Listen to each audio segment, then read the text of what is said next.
कबीर जी के जीवन का एक प्रसंग है। संत कबीर अपनी रोजी रोटी चलाने के लिए कपड़े बुना करते थे। एक बार दोपहर के समय जब कबीर दास जी कपड़े बुनने में लीन थे, तभी उनके द्वार पर एक भिखारी आया। भिखारी बड़ा ही भूखा प्यासा मासूम था। भिखारी को देखकर कबीर जी को बड़ी दया आई और उन्होंने उसे ठंडा पानी पिलाया। भिखारी कई दिन से भूखा था, इसलिए उसने कबीर जी से कुछ खाने को मांगा। उस समय कबीर दास जी के पास खाने की कोई सामग्री नहीं थी। कुछ सोचकर कबीर जी ने कहा कि मित्र, मेरे पास तुमको खिलाने को भोजन तो नहीं है। तुम मेरा ये ऊन का गोला ले जाओ, इसे बेचकर अपने लिए भोजन का इंतजाम कर लेना। भिखारी ऊन का गोला लेकर चला गया। रास्ते में उसे एक तालाब दिखा। भिखारी ने ऊन का गोला निकालकर उसका एक जाल बनाया और तालाब से मछली पकड़ने की कोशिश करने लगा। संयोग से उस तालाब में काफी सारी मछलियां थीं, अतः उसके जाल में कई मछलियां फंस गई। अब तो वो भिखारी शाम तक मछली पकड़ता रहा।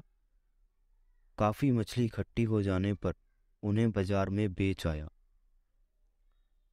अब वो भिखारी रोजाना तालाब में जाता और ऊन के जाल से खूब मछलियां पकड़ता। धीरे धीरे उसने मछली पकड़ने को ही अपना धंधा बना लिया।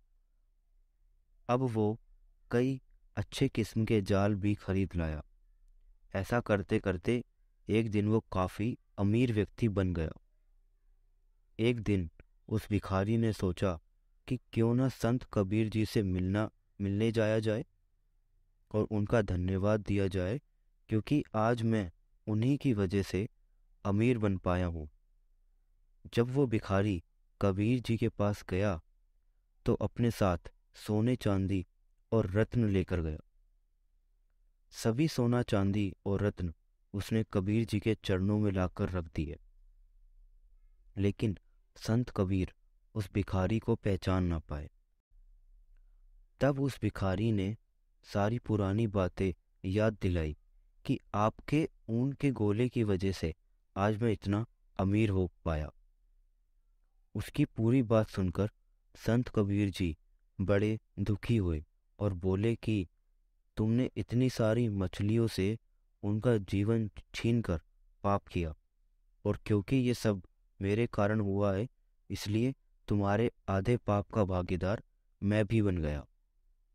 संत कबीर जी ने भिखारी द्वारा दिया गया सोना चांदी और रत्न को वापस लौटा दिया और भिखारी को मालिक की बंदगी करते हुए अपने किए कर्मों का पश्चाताप करने का उपदेश दिया।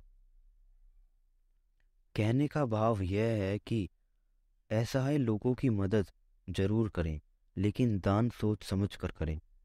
अगर आपका दान किसी भले के लिए है और उस दान को सत्कर्म में लगाया जा रहा है, तो आपका दान सार्थक है। लेकिन अगर आपके दान का कोई दुरुपयोग करके उन्हें बुरे कर्मों में लगाकर पाप करते जा रहा है, तो याद रखना उस पाप के भागीदार आप भी होंगे जी। गुरु प्यारी साध संगत जी, राधा स्वामी जी।